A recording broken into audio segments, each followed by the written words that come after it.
Buonasera dalla redazione di Teleuropa Network, ben ritrovati a una nuova edizione in diretta del nostro telegiornale. Tanti gli argomenti, ma partiamo dai titoli.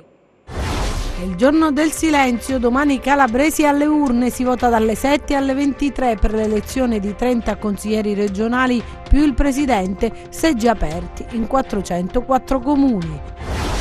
Emergenza rifiuti nel Cosentino, la preoccupata riunione dell'ATO, non c'è al momento l'accordo con gli impianti privati, necessario realizzare il nuovo ecodistretto. Troppi infermieri in malattia e caos al pronto soccorso di Corigliano Rossano, il personale in servizio al Giannettasio costretto a turni massacranti. Resta in carcere il magistrato accusato di corruzione. Marco Petrini era stato arrestato nell'ambito dell'operazione denominata Genesi, la decisione del GUP di Salerno. Condannato a 10 anni l'uomo che nel dicembre del 2018 aggredì con un cacciavite una dottoressa dell'ospedale di Crotone. La sentenza emessa dal GUP del Tribunale della città di Pitagora. Cosenza si illude e passa in vantaggio all'Arechi contro la Salernitana, ma alla fine subisce la rimonta dei padroni di casa e rimedia il terzo stop consecutivo. Il Crotone domani in campo con lo Spezia.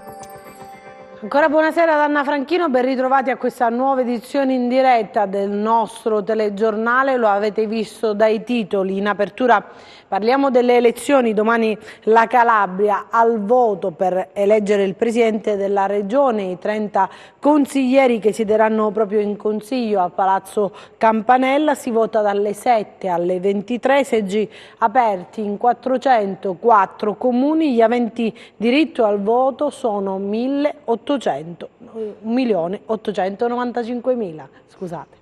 Oggi è il giorno del silenzio, come prevede la legge, stop ai messaggi politici. Come si dice, quel che è fatto è fatto. È stata una campagna elettorale in cui i candidati hanno avuto poco tempo a disposizione per raccontarsi agli elettori ed esprimere le loro idee. Tuttavia però i messaggi sono arrivati.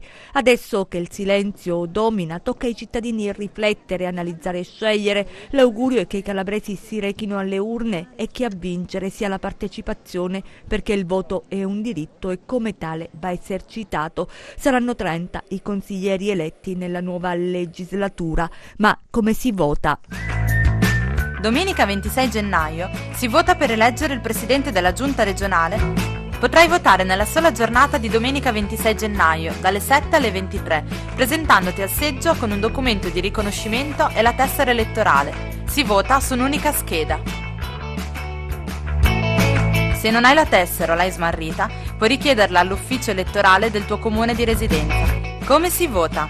Nella scheda elettorale, che sarà di colore verde, troverai i nomi dei candidati al ruolo di presidente. Di fianco al nome di ciascun candidato ci sono i simboli della lista o delle liste che lo sostengono. Puoi votare solo per un candidato presidente, tracciando un segno sul nome.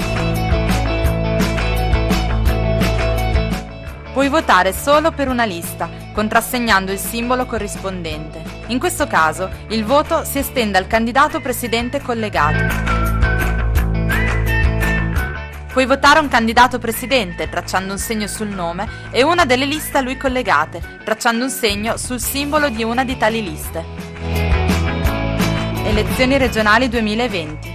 Si vota domenica 26 gennaio dalle 7 alle 23. E vi ricordo che noi seguiremo i risultati delle urne con una lunga diretta, tanti collegamenti a partire dalle 23 di domenica 26 gennaio. Rimanete collegati su Teleuropa Network. Cambiamo argomento, parliamo di rifiuti perché c'è stata una riunione del lato cosentina molto partecipata. La questione rifiuti è già emergenza, ma rischia ancora di peggiorare. Serve del tempo per trovare un accordo con gli impianti privati ed è urgente realizzare il nuovo ecodistretto, altrimenti non ci sarà più la possibilità di conferire gli scarti. La questione rifiuti in Calabria è così complessa che anche un piccolo passo in avanti viene accolto con grande soddisfazione. La prima buona notizia che è arrivata dalla riunione dell'Ato a Cosentina è che hanno partecipato molti sindaci, circa il 60%, un dato che rivela la presa di coscienza del problema da parte della comunità. L'altro tentativo di uscire dall'emergenza è l'approvazione dei contratti con le aziende private che si occupano di accogliere e trattare i rifiuti che provengono dal territorio e conferire gli scarti negli impianti. E qui l'ottimismo diminuisce, perché per sbloccare la situazione contrattuale servirà ancora del tempo. Ci sarebbero delle clausole non ancora approvate dalle aziende e dunque bisognerà trovare un accordo totale, tanto è vero che è previsto un incontro con i privati per lunedì alle 12, proprio per dirimere la questione. Tutto è in evoluzione dunque e probabilmente servirà qualche settimana per definire i rapporti tra Ato e impianti privati, che nel frattempo non possono lavorare a pieno regime per l'impossibilità di conferire gli scarti. Calabria Maceri di Rende, ad esempio, permette ad ogni comune di scaricare un camion di indifferenziato al giorno e da lunedì potrà portare 3 camion di scarti verso Crotone, mentre perderà la possibilità di conferire a Gioia Tauro, dove si recavano ben 4 camion al giorno. È evidente che questo ritmo non basta a smaltire i rifiuti di un territorio così vasto come la provincia di Cosenza. Ed ecco l'altro obiettivo, individuare l'area per la realizzazione dell'ecodistretto provinciale. Si attende per questo il commissario straordinario nominato per la scelta del sito. È una decisione da prendere con urgenza per uscire dalla crisi ed evitare costi altissimi. Le nuove convenzioni affidano ai comuni il peso dei rapporti con i gestori degli impianti, amministrazioni già in difficoltà nel gestire quelli con le aziende che si occupano della raccolta. Un esempio? La protesta delle tute gialle davanti al municipio Bruzio. Parliamo adesso di sanità perché al pronto soccorso dell'ospedale Giannettasio di Corigliano Rossano in provincia di Cosenza ci sono difficoltà, troppi infermieri in malattia e chi è in servizio è costretto a turni massacranti a gestire decine di pazienti. Personale ridotto quasi del 50% nel pronto soccorso dell'ospedale Spock di Corigliano Rossano, dove ben 7 infermieri su 17 sono assenti per malattia. La conseguenza è che chi è in servizio è sottoposto a turni massacranti e in ogni fascia oraria non sono presenti 4 operatori, così come avviene quando si è a pieno regime, bensì 2. Situazione complicata nel reparto che riverbera i suoi effetti sull'utenza. Il personale in servizio deve accollarsi alle richieste di aiuto di una ventina di pazienti al giorno nella sezione di osservazione breve intensiva in turni che si prolungano fino alle 18 ore. Almeno fino a martedì, perdurerà questo stato di cose. Poi dovrebbero rientrare alcuni operatori, ma non è detto che non venga meno qualcun altro, considerato che l'epidemia influenzale è vicina al picco stagionale. È anche un problema di regolarità dei turni, che in sanità devono prevedere 11 ore di riposo per ogni giornata di lavoro, come stabilisce la legge. Si cercano soluzioni, ma intanto si soddisfano, seppur a fatica, le richieste di cure dell'utenza, in attesa che vengano adottati provvedimenti risolutivi, considerato che non è la prima volta che si verifica un disagio del genere. Parliamo adesso di cronaca perché resta in carcere il magistrato accusato di corruzione Marco Petrini. Era stato arrestato nell'ambito dell'operazione denominata Genesi, la decisione del GUP di Salerno. Resta in carcere Marco Petrini, il giudice di Corte d'Appello di Catanzaro che avrebbe aggiustato sentenze in cambio di sesso e denaro. Il GIP di Salerno, competente per i procedimenti su magistrati in servizio in Calabria, ha confermato le misure per i 7 indagati nell'ambito dell'operazione Genesi e così in 6 restano in carcere. Oltre al magistrato Petrini anche l'avvocato Francesco Saraco, l'ex consigliere regionale Giuseppe Tursiprato e altri 3 indagati, ossia Giuseppe Caligiuri, Vincenzo Arcuri e Luigi Falsetta, accusati di corruzione in atti giudiziari. Confermati inoltre gli arresti domiciliari per l'avvocato Marzia Tassone, che ha ammesso di aver avuto rapporti intimi con il magistrato ma non a scopo corruttivo. Il GIP di Salerno dunque non ha accolto le richieste difensive di scarcerazione o di alleggerimento della misura cautelare a carico degli indagati. Per il GIP non risultano sopravvenuti elementi nuovi che siano idonei ad incidere in senso favorevole sul quadro cautelare già valutato. Dalle indagini sarebbero emersi diversi casi di corruzione, nell'ambito dei quali Petrini, in concorso con gli altri indagati, sarebbe intervenuto illecitamente in alcuni processi. In particolare, il magistrato Petrini, sempre secondo l'accusa, avrebbe accettato somme di denaro contante, oggetti preziosi e prestazioni sessuali in cambio di suoi interventi in processi penali, civili e in alcune cause tributarie. È condannato invece a 10 anni l'uomo che nel dicembre del 2018 aggredì con un cacciavite una dottoressa dell'ospedale di Crotone. La sentenza è stata emessa dal GUP del Tribunale della città pitagorica. 10 anni e 4 mesi di reclusione è la condanna inflitta dal GUP di Crotone a Luigi Amoruso, l'uomo che il 4 dicembre del 2018 colpì con un cacciavite il medico dell'ospedale civile San Giovanni di Dio, Maria Carmela Calindro. Quel giorno la donna si salvò solo grazie all'intervento di un ambulante che dalla sua bancarella nei pressi dell'ospedale aveva assistito alla scena. La donna era appena uscita dall'ospedale alla fine del suo turno di lavoro e stava entrando nella sua auto quando venne scaraventata a terra e colpita più volte con un cacciavite alla gola e al torace. Musafal El Aoudi si lanciò sull'aggressore, poi intervennero alcuni poliziotti in borghese che bloccarono Amoruso. Per quel suo gesto il venditore ambulante, che vive a Crotone da quasi 40 anni, è stato nominato Cavaliere della Repubblica dal presidente Mattarella.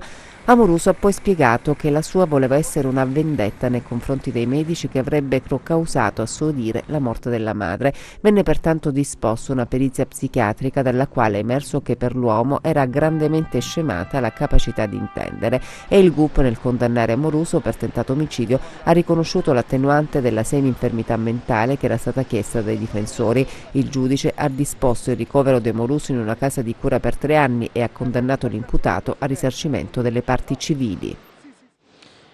Ed ora vi mostriamo la foto di un incidente che si è verificato poco dopo le 13 sulla strada statale 107 Silana Crotonese nei pressi del bivio di San Pietro in Guarano, che ha visto coinvolte 2 autovetture. Tra i feriti, per uno di loro è stato necessario l'intervento dell'elisoccorso del 118, sul posto anche i vigili del fuoco del comando provinciale di Cosenza. Violentissimo l'impatto fra le 2 auto finite di traverso sulla carreggiata. Una delle persone è rimasta incastrata ed è stata estratta dalle lamiere proprio dai vigili del fuoco. La statale 107 è stata chiusa al traffico in entrambe le direzioni per permettere proprio i soccorsi. Inevitabili le lunghe code, i rallentamenti in entrambe le direzioni. Sul posto anche il personale dell'ANAS. Adesso altre storie, altre notizie nei nostri 100 secondi di cronaca.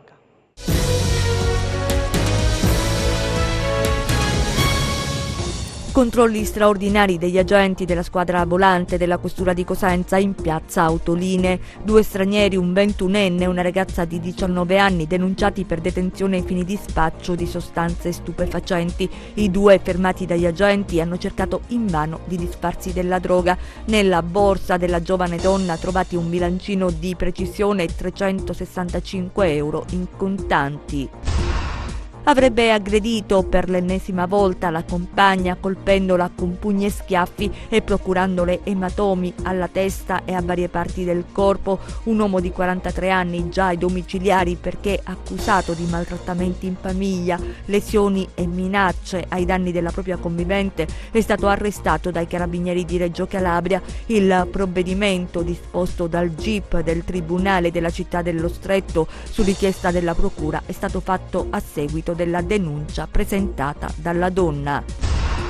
Mezzo chilo di marijuana, 2 fucili, centinaia di munizioni è quanto ritrovato dai carabinieri della stazione di Sant'Ilario dello Ionio nel Reggino. I militari nel corso dei controlli si sono imbattuti in un tubo nascosto dietro un muro a secco. All'interno erano custodite la droga e le armi. Il tutto è stato sequestrato e sarà inviato al reparto investigazioni scientifiche di Messina per gli accertamenti tecnici. Avrebbero tentato di riprendersi il trattore sotto sequestro padre e figlio, 65 e 35 anni, arrestati dai carabinieri a Serra San Bruno nel Vibonese. I 2 accusati del reato di rapina avrebbero inseguito e minacciato l'autista del carro attrezzi. Parliamo adesso dell'A2 del Mediterraneo, perché l'ANAS ha comunicato che è stato istituito il doppio senso di circolazione fra gli svincoli di Cosenza Sud e Rogliano. È un sequestro intanto che non impedisce la circolazione libera dei veicoli, serve esclusivamente a cristallizzare la situazione di fatto, di modo che nessuno possa intervenire modificando lo stato dei luoghi. Queste le parole del procuratore spagnolo all'indomani del sequestro della A2 del Mediterraneo sul tratto di carreggiata nord di circa 8 km a seguito degli incidenti stradali, uno dei quali ha provocato il 19 dicembre la morte di un 19enne di Conflenti.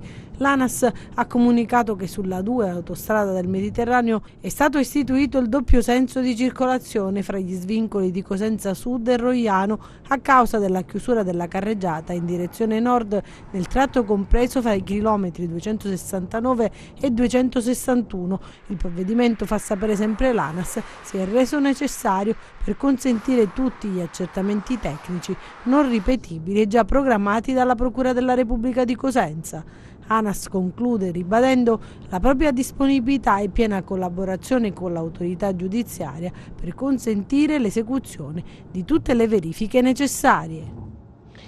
Torniamo a parlare del procuratore generale di Catanzaro, Otello Lupacchini, che è stato ascoltato dai giudici della sezione disciplinare del Consiglio Superiore della Magistratura. Lupacchini ha escluso qualsiasi intenzione di denigrare i magistrati del distretto e il loro operato. Per oltre 3 ore il procuratore generale di Catanzaro, Otello Lupacchini, è stato ascoltato dai giudici della sezione disciplinare del CSM, che dovrà pronunciarsi sulla richiesta di trasferimento per incompatibilità ambientale del magistrato, una richiesta avanzata dal procuratore generale della Cassazione Giovanni Salvi e dal ministro della Giustizia Alfonso Bonafede, dopo l'intervista rilasciata da Lupacchini all'indomani dell'inchiesta della Procura di Catanzaro Rinascita Scott, che ha portato all'arresto di oltre 300 persone, intervista in cui Lupacchini avrebbe delegittimato l'operato del procuratore Gratteri. Lupacchini però ha escluso qualsiasi intenzione di denigrare i magistrati del distretto e il loro operato, ma ha ribadito di aver appreso dalla stampa i nomi degli arrestati e la ragione dei provvedimenti e dunque di non essere stato informato preventivamente come invece imporrebbero le regole sui rapporti tra la procura ordinaria e la procura generale. L'avvocato del procuratore generale di Catanzaro, Ivano Iai, ha sottolineato l'assenza di fumus di fondatezza dell'azione disciplinare e l'insussistenza dell'urgenza di provvedere alla misura, poiché l'ufficio di procura generale garantisce il buon andamento della giustizia nel distretto di Corte d'Appello di Catanzaro. Il legale di Lupacchini ha anche sostenuto che c'è una sovrapposizione di procedure davanti alla prima commissione e in sede disciplinare e cautelare e, secondo quanto previsto dal regolamento del CSM, la prima dovrebbe essere sospesa. Sproporzionato sarebbe poi il trasferimento richiesto, visto che per le contestazioni a Lupacchini, che ha rilasciato l'intervista, a detta del suo difensore, manifestando liberamente il suo pensiero su fatti pregressi, non come procuratore generale ma come esperto nel contrasto alla criminalità organizzata, ed è prevista la sanzione della censura. La decisione da parte del CSM sarà depositata nei prossimi giorni. E diffondere la cultura della legalità, il questore Maurizio Vallone ha incontrato gli studenti del Marconi. Tenetevi lontano dall''ndrangheta, l'esortazione per i ragazzi.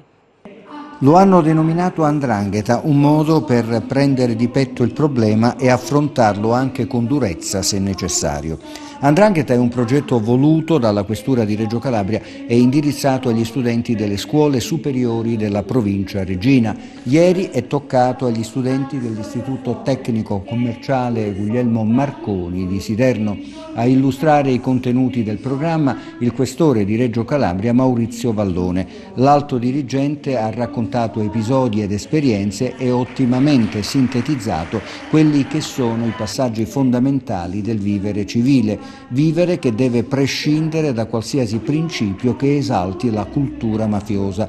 La giornata è stata ricca ed interessante e ha registrato una partecipazione vera da parte degli studenti, a conferma della validità dell'iniziativa, promossa con grande entusiasmo dal questore e sostenuta convintamente anche dall'Istituto Marconi, guidato dalla dirigente Clelia Bruzzi. L'incontro di ieri, moderato dalla dirigente del commissariato di Siderno, dottor Antonino Cannarella, ha anche confermato la sete di sapere dei giovani su un problema sempre più drammatico. Prevenire la malapianta ed educare ai buoni comportamenti dunque rimane un metodo da praticare sempre e il binomio scuola-polizia nel caso rappresenta una realtà guida di assoluta importanza. In occasione della manifestazione i ragazzi dell'ITG TC Marconi hanno anche ricordato il loro compagno Alessandro Di Bianco, morto tragicamente in un incidente stradale appena 6 giorni fa. Ed ora la pagina sportiva con il calcio di Serie B. Il Cosenza si illude questo pomeriggio all'Arechi di Salerno, passa in vantaggio proprio contro la squadra di Ventura, ma alla fine subisce la rimonta e il sorpasso dei padroni di casa. Vediamo. Terzo KO consecutivo per il Cosenza che si illude all'Arechi contro la Salernitana, passa in vantaggio con Asensio ma si fa rimontare e sorpassare dei primi 45 minuti. La squadra di Braia gioca una gara combattuta fino al gol che sblocca la sfida al 14° del primo tempo con il numero 9 rossoblù che con un'incornata fa esplodere di gioia i circa 700 tifosi al seguito dei lupi. Immediata la reazione dei campani che prima con Lombardi e poi con Juric chiamano in causa Perina, il pareggio è nell'aria e alla mezz'ora lo slalom di Lombardi crea scompiglio e sul suo rasoterra non può nulla l'estremo ospite. 1-1 è tutto da rifare, ma 4 minuti più tardi il direttore di gara concede un penalty ai lupi per un fallo di mano in area di un difensore granata, decisione poi rivista dall'intervento del guardalinee ben appostato e l'arbitro annulla il tiro dagli 11 metri. Prima dello scadere però la doccia fredda con la squadra di Ventura che grazie alla rasoiata di Akpro trova il sorpasso. I lupi dopo il riposo provano a raddrizzare la sfida, prima con Asensio e Maciac partono in contropiede ma l'occasione sfuma e poco più tardi con una ripartenza di Maciac che tenta di servire Asensio in aria ma la difesa granata sventa la minaccia. E poi la Salernitana prova a mettere a sicuro il risultato con Lombardi al 20° che semina il panico sulla fascia destra, si accentra ma il suo tiro non inquadra lo specchio della porta. L'ultimo acuto della gara è affidato a Rivière che controlla la palla in aria, si gira e prova la conclusione che si spegne di poco sul fondo. Dopo 4 minuti di recupero l'arbitro manda tutti sotto la doccia, la Salernitana si gode il 4° posto mentre per il Cosenza è notte fonda. E domani toccherà al Crotone che alle 15 ospiterà lo Spezia allo Scida. Giovanni Stroppa dice è necessario continuare a fare risultati. Serve continuità, così mister Stroppa prima della sfida di domani con lo Spezia. I pitagorici dopo i 3 punti conquistati nel derby ospiteranno allo Scida i liguri con l'obiettivo di conquistare la 5ª vittoria consecutiva. Per poter stare lì davanti devi continuare a fare i risultati. Adesso indipendentemente dalla partita di domani, perché poi succederà così domani, ma poi succederà così per la prossima partita. A me quello che interessa di più è che la squadra continui a fare le prestazioni, anzi che migliori le prestazioni, perché più che altro nell'attenzione, perché negli ultimi minuti di Cosenza non siamo stati all'altezza per quello che riguarda l'attenzione. Vedi le 2 rimesse laterali e calcio d'angoli dove sicuramente meritavamo di prendere gol.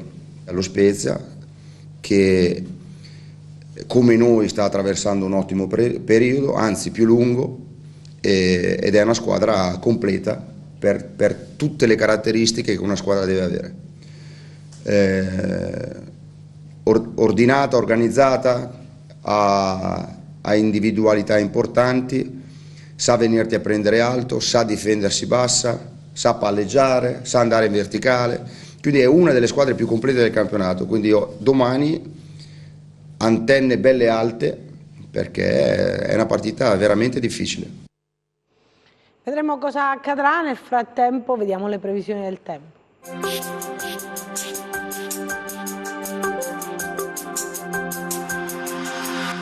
Il fine settimana sarà caratterizzato da condizioni di tempo variabili e da una debole instabilità sulla nostra regione, a causa del transito sull'Italia di una veloce perturbazione i cui primi effetti sulla Calabria si avvertiranno nel corso della giornata di domenica. Domani irregolarmente nuvoloso ovunque, nel corso del pomeriggio sera avvertiremo le prime avvisaglie di un peggioramento che interesserà la nostra regione tra la notte e la giornata di lunedì. Passiamo a mari e venti. Domani poco mosso il Mar Tirreno con venti deboli in direzione meridionale, mosso il Mar Ionio con venti deboli a tratti moderati dai quadranti meridionali.